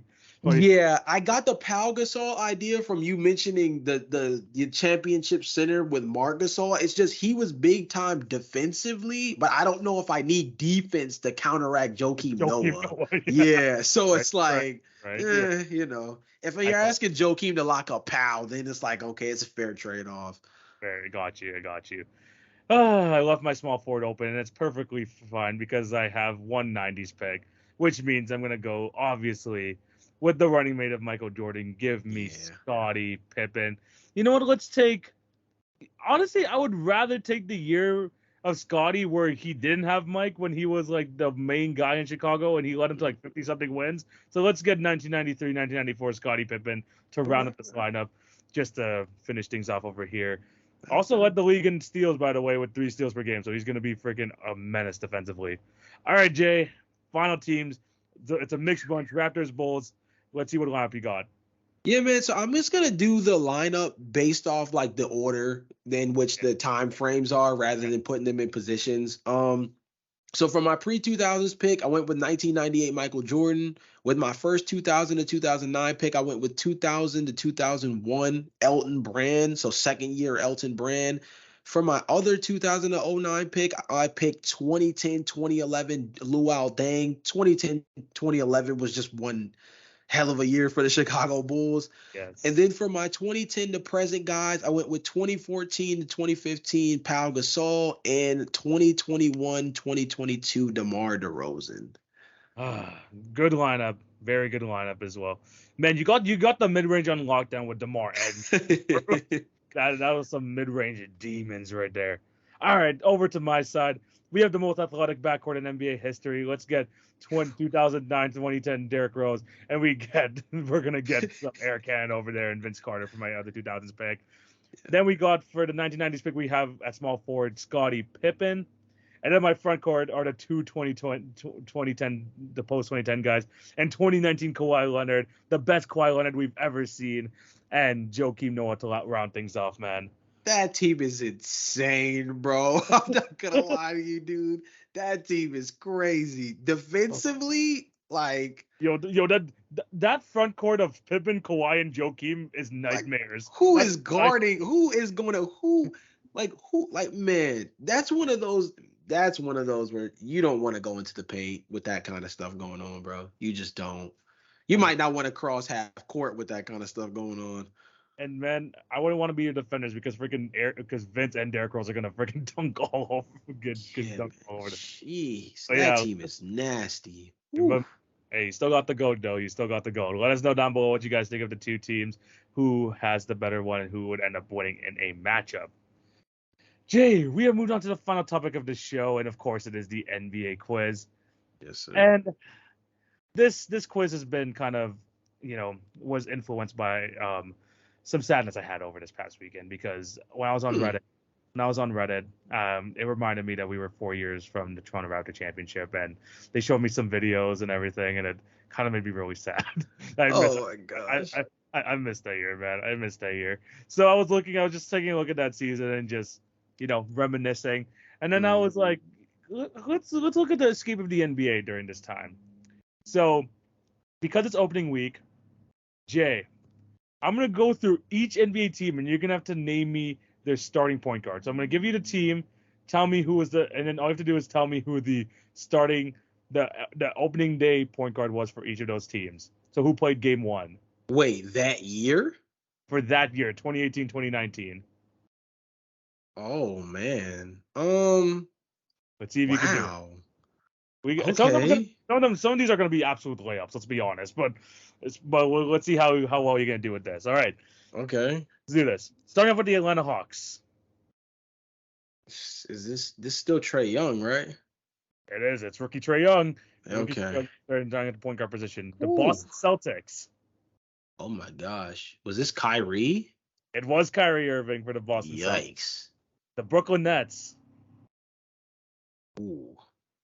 Is this D'Angelo Russell? Yeah, I think this was like the year before. It was like the Brooklyn Nets were the freaking darlings of the NBA. But yeah, D'Angelo was on the team. This is the year before he became an all-star. The Charlotte Hornets. Kemba? Easy Kemba. Yeah, that was easy. The Chicago Bulls. This is freaking impossible. Oh my gosh. Good God. Was it Kobe White? I think this is pre-Kobe. I think it's like a year before him, isn't it? It's probably like a year or two before. One or 2 years before Kobe. 2018 starting point guard. Oh Lord. This is when the Bulls had like a freaking carousel. It's just like every Yeah, this is like not the year for like the Bulls point guard wise. Did we still have Chris Dunn? This was before you got Chris. I think Chris Dunn was still a member of the Timberwolves at this time. Oh Lord. 2018 Chicago Bulls point guard. This guy's a pretty good dancer. What? If you know, you know. If you know. What the heck? Pretty good. Good dance partner. Pretty good dancer. What the? That's such a weird reference. It's yeah. If you know it, you know it. If you don't, you know it. But this guy probably spent like most of his you probably know him best for the Phoenix Suns as a pretty good role player. Oh Lord. Okay, I know what it is. This is when everybody was raging about the fact that we had Cameron Payne. I know. Yes. Okay. All right. Shout out to Russell Westbrook's dance partner over there. Yeah, okay. Now it really is clicking. Okay. Yeah. Now I know what you mean. If you know, you know. Okay, next one. The Cleveland Cavaliers. A weird year for the Cavs because this is the year after LeBron left. Yeah. Oh, this is the year LeBron left. Yeah, this is the year LeBron left. Yeah. Holy cow. Trying to think of you even who's like a good rent because this is pre Darius Garland, Yeah. right? Um, Don't think about it too much because there's not much turnover between the LeBron team that went to the finals before this year and then this team. There's not much like turnover besides LeBron. I mean, yeah, but like even that team was like still like J.R. Smith, Iman Shumpert, no, or Yeah. like yikes, bro. This is 2017, 2018. These is like 2018, the 2018, 2019. 2018, 2019. Okay, that's the other thing I gotta be factoring in is like which version of like so He's was definitely not known for the Cavs. He's definitely not known for the Cavs. He was oh part of he's that. not known for the Cavs. He's Okay. like he was part of that trade deadline where they traded like everyone in order to like revamp their team, and he was one of the guys they brought in. Isaiah Thomas? Not him. Not Because it's him. not Dellavedova, right? Not Dellavedova, but again, it Oh. kind of under the same lighting. He's like a good role playing point guard. He saw that position. It Mostly known. wasn't Colin Sexton I think this was the year before Sexton. the year So before. this guy's a veteran. I think he's still in the league, but I don't know where. But he's like one of the older point guards in the league nowadays. Are you sure it's 2018-19 then? Yes, it is 2018-19. What This is the their day hell? one. This is their day one starting point guard. Maybe Sexton was actually I don't think Sexton. Yeah, Sexton was on this in the 2018 draft. So um he was most known for the Pacers. Ew, George Hill was still on that team? Yes, he was still on that team. He was the They start. still kept him? The minute you said Pacers, I'm like, okay, I know he was on the team, but I thought after 2018 they would have booked him. So I don't know. Yeah. I don't know. Eh. I think he ended up getting traded like later on the season. But yeah, he's still the starting point guard of that team. Gotcha. Dallas Mavericks. Hmm. 2018, 2019 Dallas Mavericks. Is Smith Jr.? It is Dennis Smith Jr. Yes, he was still part of this team. The Denver Nuggets. Was Jamal Murray starting at the time? Yeah, he was starting at the time. He was their starting point guard over there. The Detroit Pistons. Reggie Jackson? It was Reggie Jackson. Yeah. Oh, thank Lord. I did Yeah. not have anybody else, boy. I was going to start naming OGs like Will Bynum in a minute. Oh Whew. my gosh. It was going to be super wrong. The day one backer for this Pistons team was Reggie Jackson and Bruce Brown. I completely forgot Bruce Brown was on the Pistons at that time. Yeah. Wow. Yeah. Yeah. Golden State Warriors. Steph. Steph Curry. Houston Rockets. Is that James Harden? Not James Harden. Is that Jeremy Lin? No, this is after Jeremy Lin. Oh, okay. I think this is the year after they got like this is the year like after they blew the 3-2 lead with the Warriors. So is this CP or is this Russ? It's CP? It's CP. Okay, got you. CP is still the point guard for the Houston Rockets at this time. Indiana Pacers. Oh, snap. Oladipo? He was a shooting guard for this team. Dang it. He was a shooting guard on opening day. To be fair, this guy was a starting point guard for the Pacers for like a hot minute. Like he was like there for like a little bit. Like, he's solid. He's a solid player, but he's Dang, because I was going to say TJ McConnell, but that's not the answer. no. TJ was probably still in like the 76ers or something in 2018. I think he was. I believe he was. Yeah. Indiana. Going for the Indiana Pacers. Oh my gosh. Malcolm Brogdon? He was still on the he was on the Bucks at this time, so no, it's not. Dang, it was probably right before the trade. I'm bugging. Yeah. Oh my gosh. He left the league for like different for like weird reasons. He What ended the up heck? he ended up going away from like the NBA for a bit, like retiring, then coming back, and then So it's not like Tyreek Evans? nope, not Tyreek Evans. Ew, man. That's brutal because I would have thought it was. Well, you said he started for Indiana for a while, so it's like, okay, how Yeah, could it be no, Tyreek Evans? absolutely, yeah. Mm, It's okay, so he was there. The thing is like this guy started for the Pacers like in the early 2010s, but then came back and was the starter again.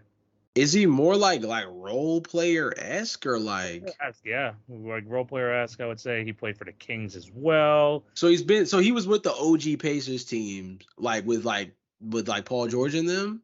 Yeah, like 2010, 2011, he was with them, and then afterwards he bounced around a couple teams and then came back in He's 2017. played with the Lakers too. This is Darren Collison. This is Darren Collison. Yeah, okay. When you said Kings, I'm like, okay, that's a good hint. And then you said he went over. Then I factored in what you said overseas. Anyway, yeah, Yeah. yeah. Okay, Gotcha. cool. Yeah, he retired for like 2 years because I think he left for Jehovah's Witnesses or something like that. Oh, dang. I don't think I remember that Uh, part, but dang. yeah, he retired. Okay. He ended up coming back with the Lakers eventually. Yeah. The Clippers. Oof. Was Luau Dang? I mean, Luau Dang. Lou Williams starting? This was that was 6-man Lou, so he's coming off the bench. So it's Patrick Beverly? It is Pat Bev. Yep. Okay, cool, cool, Clip- cool, cool. Clipper Valid, legend valid. Pat Bev. Um, Los Angeles Lakers. Lonzo Ball? I think he was injured at the start of the season for this time, so he wasn't the opening day point guard. What? Who the heck would have been the opening day point guard if it wasn't Lonzo that year? Oh my gosh. Is that Jordan Clarkson? Was he traded by this time? I don't think he was. Oh, yeah, he was because remember he got traded as part of like the Cleveland Cavaliers like whole like Oh yeah. yeah. So he did get traded. What the heck? I think this guy was part of their he was eventually part of their championship team like in 2020. Eventually, he stayed there for a few years. I honestly didn't think he stayed that long. I was gonna say because the first person I thought of was Rondo, but he It was couldn't. Rondo. It Rondo. was? Yeah, it was Rondo apparently. Yeah. Oh, what the heck? Yeah, Rajon Rondo. Okay. Interesting. Yeah, I didn't think he was gonna be a starting point guard either, but yeah, it was Rajon Rondo. Okay. Memphis Grizzlies. This is a job by then, right? No, 2019. Mike Conley. Mike Conley. Yeah, he was Yeah. right over there. The Miami Heat. Josh Richardson? Nope. Justice Winslow? Nope. Think of legit point guard. Like, this guy was a legit. Oh, okay. Because you know Justice Winslow had that one year where he was just a demon. So and he was playing point guard. Well, it was on limited minutes. I'm bugging. It might have been. I think he was the best Miami Heat player at this time. He definitely was the best Miami Heat player. I think he was like a 1 or 2-time All-Star with them. Ooh, what'd you say? All-Star, it gets tricky. Oh, is Goran still there? Yep, it's Goran. Raptors fans hate this man, but Goran is over here. Milwaukee Bucks. Stretch. Yeah. Milwaukee Bucks. Okay, that's Brogdon for sure. He was a shooting guard. He was the shooting guard? Whoa. Yeah. Okay, whoa. We already did George Hill though. No, so what this guy was a good point guard in his day. I think he fell off pretty badly, but he was a pretty good point guard at this time. Like borderline, what did I say? Borderline All-Star, potentially borderline All-Star. Wait a minute. Drew Holiday is not the option here, so we know that's not it. I hate it here. Oh, Oh, geez, you're sick for throwing it out. This is Eric Bledsoe. That's hilarious. That's hilarious. I'm glad I caught that. We'd have been sitting here all day. That's funny. Eric Bledsoe. Yeah, this is the start of the lottery. You started Eric Bledsoe, then you move on to Drew Holiday, and now you end up at Damian Lillard. This is the really. Oh my gosh, that's insane. Minnesota Timberwolves. 2018. The only reason I would know this off the top of my head because I hear so many stories about this team. Is this like Jeff Teague? It is Jeff Teague. Oh, sweet. I'm not even gonna lie. That was just me winging it, but cool. Okay. Yeah, Jeff Teague. New Orleans Pelicans.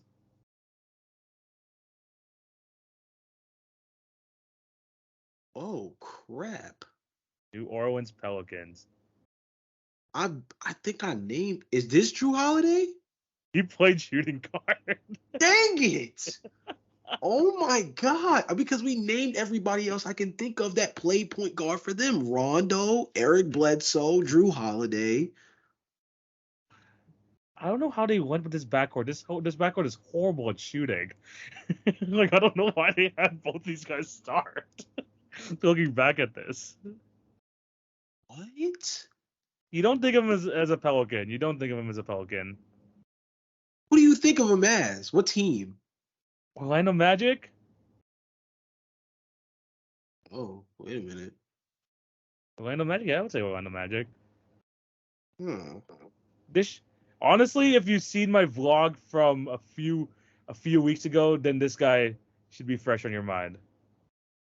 When I was at the Dang, I did see the vlog, but I'm still stuck over the team that technically didn't exist and the fact that they had to call a player that technically wasn't on the team in order to play. yeah, That's insane. But that was campaign though, right? no, it wasn't campaign. It wasn't? Yeah, Oh no, it wasn't. Who was that they called over? Dang, see, you know I watched the vids, yeah, bro. Come on now. I just yeah. can't remember who it was. Um, Ew, man. Drew Holiday playing shooting guard really hurts my soul because like that just doesn't sound right. Um, Um, I say about this guy. This guy, for honestly, most of his career was known for his hair. Like his hair was like, especially with the Orlando Magic days. oh, ew. What the heck? That team started Alfred Payton. Yes, they started. Dang it. Yeah, That's brutal. That's the shooting, brutal. the shooting in that backcourt is ugly, man. What the hell? Yeah. God Shout out to dang. Drew, man. New York Knicks. This is, I forgot this guy started for them. Please don't be something weird like Pablo Pergioni. Oh, this is years after Pablo. Okay, cool. Because I don't have time for that. That's not a guess I want to lean on. I Yeah, know it's past Jeremy Lin. This is past like uh this is yeah. past Raymond Felton. This is beyond Landry Fields. Like, This come on, this guy, man. this point guard drafted by the Utah Jazz. Ooh. That's like low key sneaky hint right there. I'm not gonna lie. You said drafted by the Utah Jazz? Yeah, I think he played a couple years there. He didn't end up really starting, but then ended up starting on the Knicks. And you wonder why. Oh my gosh! I'm gonna tell you the rest of this lineup, and I'm gonna tell you how ugly this looks. The Okay, opening bet. day starting lineup: Ennis Cantor, Lance Thomas, Frank Ntilikina, Tim Hardaway Jr., and then this man. Now I remember the graphic. This is Trey Burke from Michigan. God, that's brutal. God, that's nasty. That's a And nasty. crazy part was when he went to Michigan, I was so hype about him as like a Oh, yeah. shifty guard when he got picked up by Utah. But man, when he got to the Knicks, they were horrible. Horrible, absolutely horrible. Oklahoma City Wow. Thunder. This is Russ. This this not opening night. I will say not. Actually, no. Oh, He was not available opening night. I will say that. really? This guy was good for them though. This guy was good for this Thunder team. Was this Victor? No, no, no. He started for the Pacers. Oh, And this, that's right. He started for the Pacers as shooting guard. That's right. That's what you said so earlier. yeah, this year he wasn't. So Russ wasn't available opening night, but he was like, this guy was like really good for them. You know, like that year where they had like the three-headed point guard monster. Like he was like pretty good for them. He was like on this team at the time. Dennis Schroeder? It's Dennis Schroeder. Yeah, he's the one who started for the Oh, team this night. I didn't know that. I forgot that they crossed paths. Yeah, current Toronto Raptor point guard Dennis Schroeder as well. Yeah. Orlando Magic.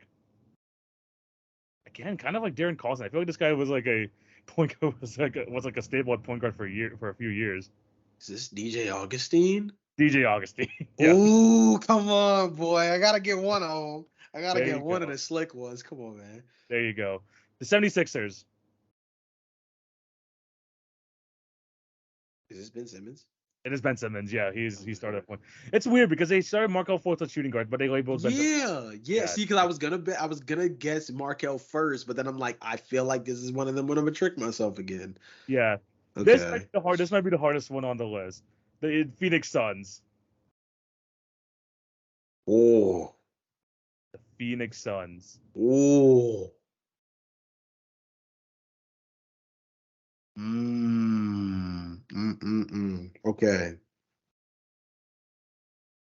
Oh my gosh, that's crazy. Can I get like a semi, even like a semi hint, He, or is it gonna give I, it I know him away? for the Rockets. I'm gonna search for other teams he played for. I know that he like was in his like early career was with the Rockets. I like he played 5 years in the league.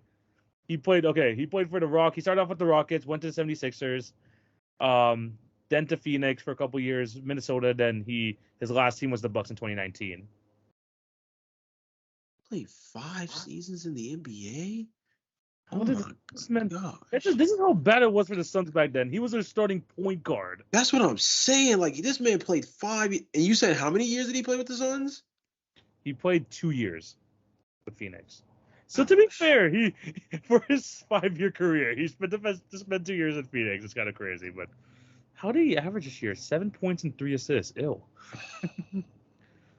Did he like ever play? Did he ever play for the Bulls at all, or no? I think. Wait, I swear he was a member of the Bulls. Maybe Because was if it? he did, then I know who you're Yeah, talking yeah. about. It is. Yeah, he did play for the Bulls the year before this.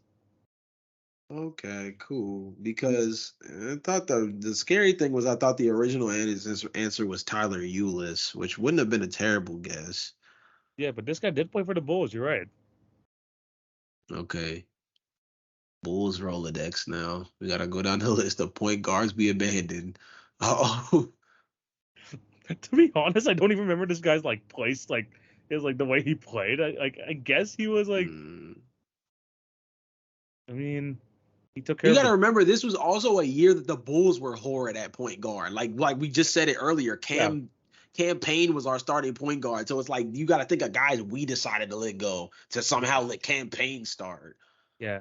His best years was at Phoenix, not Phoenix, Philadelphia. 13 points and 3 assists. You know what? Solid year for the man.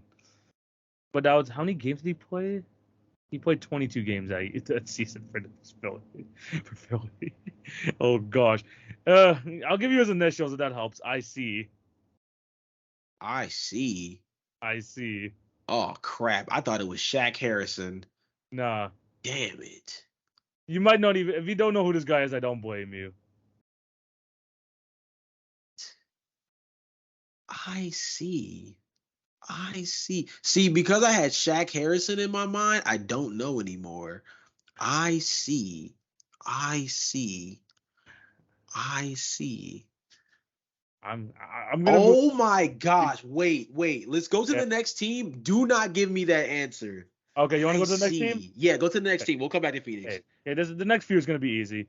Okay. The Blazers. Dame. Yep. Sacramento Kings. De'Aaron. Yes. The Aaron Okay. Fox. Okay, this one's semi-hard. It's kind of hard. The San Antonio Spurs. Ooh. Not a traditional point guard, I will say. Not a traditional point guard. Not a traditional point guard. NBA champion with the Milwaukee Bucks. Oh man. The Spurs? What team is this? Is Kawhi Leonard? No, Kawhi Leonard's not there. It was with the Raptors this year. This is the championship year for the Raptors, the championship season. Right. LaMarcus Aldridge is still there. Yes. Right. DeMar was on that team. DeMar was on that team, but DeMar played so much power forward for that team, yet led the team in assists, which makes no sense. Yeah. Oh my God, you can tell I know this team, but I don't know this team because I can't find the point guard. Yeah, you guys in the starting lineup, Jakob Poeltl at center and Rudy Gay at small forward. Jakob was still there. Wow. Okay, that's good. I mean, he just kind of recently left, but like, you know what I mean? Like, yeah. This is the first year of Yak. Oh, this is rookie year Yak. Okay. Oh, second Got year. You. Second year? Okay. Yak. He spent some time with the Milwaukee Bucks, won a championship with them.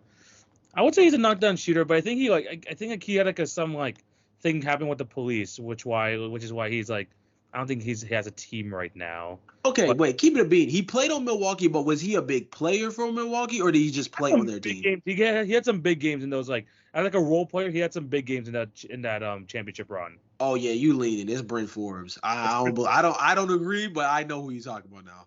Yeah. Yeah, he I was didn't think pretty he was solid. that. I didn't think he was that crazy, but I think he hit some pretty big games for the Bucks during that run. I think so, but it's okay. It's fine. It's fine. The Toronto Raptors. Kyle. Kyle, easy. Yeah. Utah Jazz. Ooh, wait a minute. Because it's not Donovan Mitchell. He wasn't starting at point guard. He's he was just shooting guard. It's pre Mike Conley. He was pretty good for the Jazz, not gonna lie. He's actually just like a solid like starting point. He was just like he's like you would like to have him as your starting point guard on basically like any team. I feel like we know who that man. I'm so sorry for the audio listeners for this one because I feel like I am just bugging, but it's like it's 2017, bro. I don't know. Like 2018, 2019, yeah, 2018. Or you know what I mean? Like yeah, I know. Same era. E- Yeah, he was solid for the Jazz. Played for the Timberwolves. He Phoenix plays for like the Knicks or anybody? No. So it's not Alec Burks. Timberwolves, Jazz, Phoenix. Love this Cavs. Alec Burks. Cavs? He played for the Cavs. Yeah. Oh.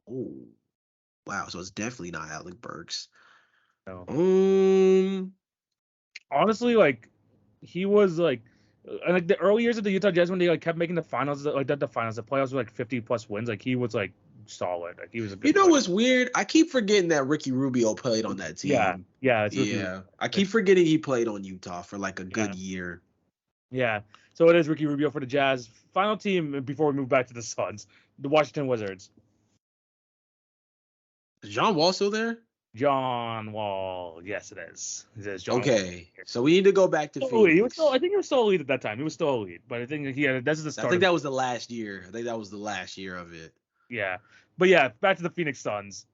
We got IC, former Chicago Bull. If you could pull his name out of your I mean, I know who he is. If I got put in your position, I would have never guessed him.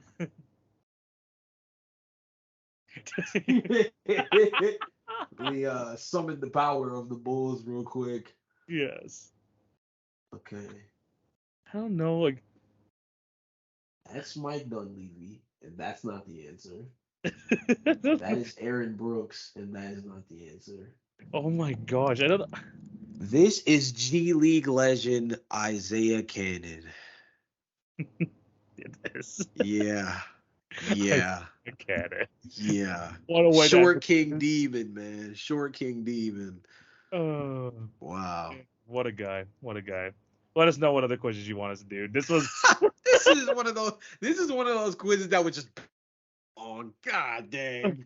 This is a throwback. I didn't realize like how many like teams like their point guards are just kind of like mid, like just so mid. 2018 was not the year of the point guard, my boy.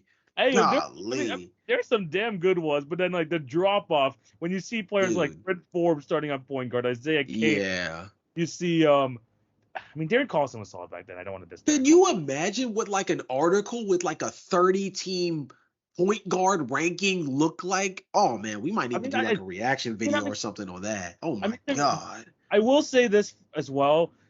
This is opening day, so maybe there's some guys that are injured that we just like not playing. True. So, but I mean like Russ, right? There was like Dennis Schroeder starting that game, but like at the same time, that's tough out here. True. Other quizzes we'll go on down below.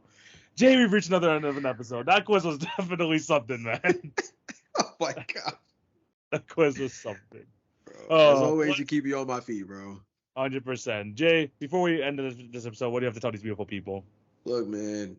We say it every podcast, but now the NBA season is officially here. Me and TV are locked in terms of the content. I'm literally recording a TikTok for the NBA Daily Picks Challenge right after this, so tune into the page, turn into Routine Jumper. I'm going to be posting highlights with my thoughts on different things across the league every single day. Starting tonight, I'm going to post some stuff related to yesterday's games. I'm going to post some stuff related to the Chicago Bulls because, duh. So there's that as well. The Routine Jumper page is going to be a lot of Chicago Bulls coverage and a lot of Washington Wizards coverage as well. Some local beat stuff just to kind of like get my feet wet on covering teams really closely, getting into the weeds with that. But it's going to be a lot of analytical stuff, a lot of deep thinking, a lot of opening up basketball conversations. And if you think we're doing that like crazy on the individual pages, man, just you wait until me and TV really get on our back here on the podcast. Planning on recording 2 times a week. One episode, we're going to keep you guys up with the daily news every single week. But on top of that, our second episode, we're going to be giving you guys some deep thinking content to think about, where you guys are going to be able to listen to this episode here in October and November. And it'll be some stuff that we talk about that ends up rearing its ugly head in March and April. It's going to be super dope. 100%. Before we head out, though, there's some two pieces of news I just want to say really quick. Mm-hmm. The NBA is returning to an East versus West game this year. W.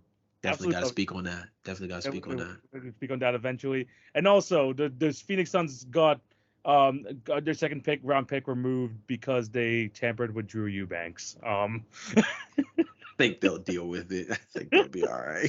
But losing a second round pick because of Drew Eubanks is crazy. Yeah. But yeah, let us know down below what you guys think of this episode. Thank you guys for watching. Remember to show love on the YouTube channel, like, share, subscribe, all that good stuff. The podcast networks, and of course the individual pages where the links will be found down below.